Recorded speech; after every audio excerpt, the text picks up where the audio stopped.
Yep. So this is this one I shared in a video. I just put up a meme of it, but this is a document. Weather as a Force Multiplier Owning the Weather 2025. This was a 1996 document, but done by the US Air Force. Yep. And this talks, I won't go into it, but if people want to look that up, that's what it is. Yep. And it states how weather can be used for defensive and offensive purposes. And so this is done by the military. So it's military grade technology. So I'll ask people to think what's happened in Northern Rivers. Is that offensive or defensive purposes? And there's actual treaties. Sensor technology came out around World War II. The governments cannot use weather as a weapon of war against other governments or other countries, right? Mm. So what we're seeing now, this is actually a war crime because they've used weapons of war against their own people. So that's one you can see there. There's so many of these documents, but that's just one of them. Yep. This is another one I shared was ICLO. So it's basically a subsidiary. This is how they hide Agenda 21. They keep disguising the names, but this is a global body through the UN. Yep. And Byron Shire, if you look at the members, so this is the Oceania version. I've got this in another video, so I won't go all the way through it, but it's got all the local councils here. Yep. Bendigo's my local council, but you can see here, Byron Shire Council. Wow. So this is all about connecting to the smart grid, and a big part of Agenda 21 is get the people off the land. So what do we, hang on, I've lost you now. I'll just go back. Yeah. Well, another one, so you'll see these words, they use inclusive, resilient. So we've got... I was Resilience Commissioner in working out where you rebuild the main drag of Lismore. I was Resilience Commissioner in working out where you rebuild the main drag of Lismore. Yeah, absolutely. So one of our statutory roles, Chris, is leading recovery after disasters. And as has been identified with the lessons of the last 12 months, and particularly here now in Lismore, we know that there's this immediacy of priority of support and assistance to so many thousands of displaced people and all the infrastructure and everything around there that's been damaged. The disaster happened in a matter of hours and days, but the recovery is going to go for days, weeks, months and years. There is already discussion going on with the local council and the local communities about rebuilding, about what it looks like. How do we build back better? And these other ones now too, they're all the same thing. So we've got strong cities, resilient cities and smart cities. Bendigo is part of the Smart City, Smart Suburbs program, Agenda 21. And there was a guy called Tim Holding that set up strong cities in Melbourne, and Melbourne's also a Nicola city. And so this is why we were seeing a lot of truck attacks, car attacks all around Burke Street, because this was going to be the hub of the smart cities in Melbourne. And the big part of it is they want to get rid of cars, so get rid of all your transport. This is one they set up, women in the Master of Internet of Things. So this is a university degree you can do, Smart City Scholarship. So Internet of Things is the interconnectivity of all devices. And Bendigo was the first place in the world to roll out mandatory smart meters. So Victoria's heavily involved. Here's another Bendigo. So we had thunderstorm asthma a few years ago in Bendigo. Do you remember they were talking about this? Yeah. Yeah. So again, I think they were doing different spraying of different materials, just test subjects, and a lot of people were dying from breathing problems. Acute breathing, so it wasn't a long term, it was a very acute thing that happened. So they started talking about these trees in Bendigo that were causing, people getting hay fever and stuff like that. These beautiful old trees that have been there 150 years.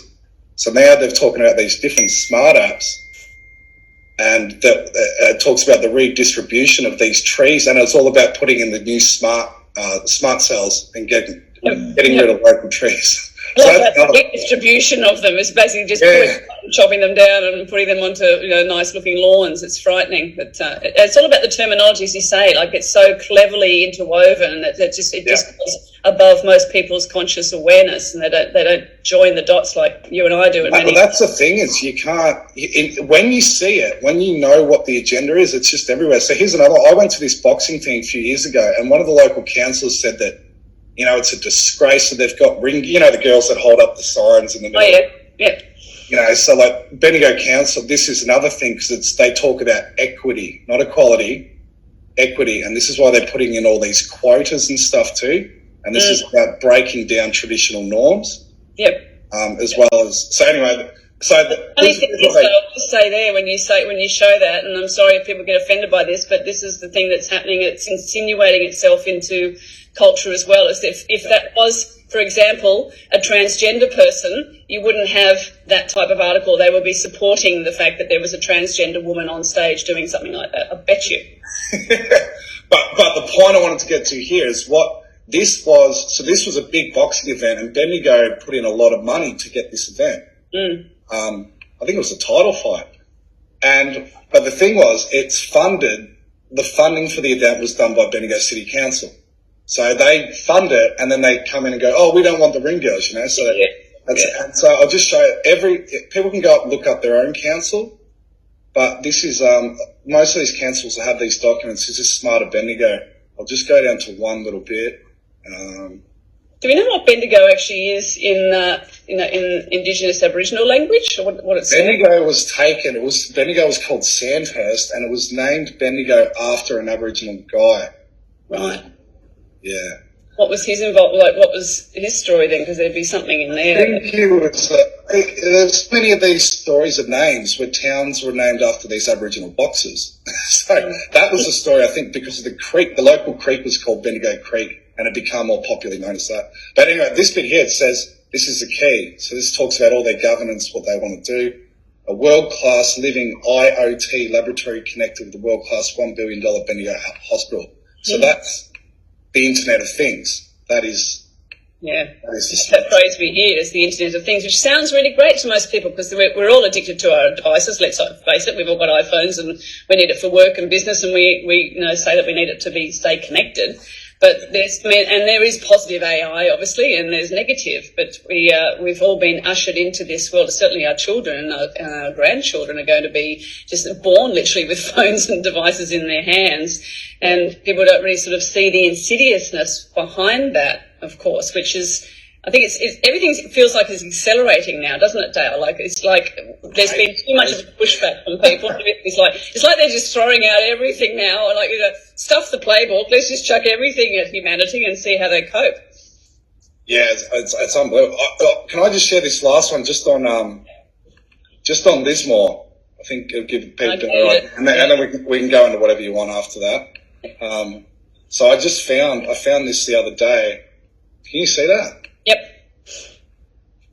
Oh man, I've lost it. Oh yeah, I saw that on someone sent a telegram from you. Yep. Yeah, so I've just got some screens. So they're talking about, as soon as it came in, climate change is the problem. We need resettlement, rezoning. It's an old one that shows $6 million deficit. Lismore is a smart city. This is the Control Act, Rainmaking Control Act of Victoria. Yep. Which they showed, they said for reducing fire and danger. Where was that it shows that it's a criminal offence. But this is the main one. This is the Lismore draft plan. If you can hear, it says promote sustainable growth, footprint, enhance character and design. But this is the key one. So they've got all these different subsections of what they want. So under the section lid, it says research purposes for Lismore's hazards, right? So they're going to say the flood is a hazard, and climate change to inform future zoning controls.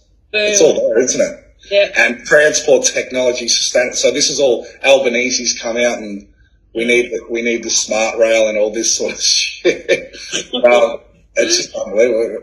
It's nuts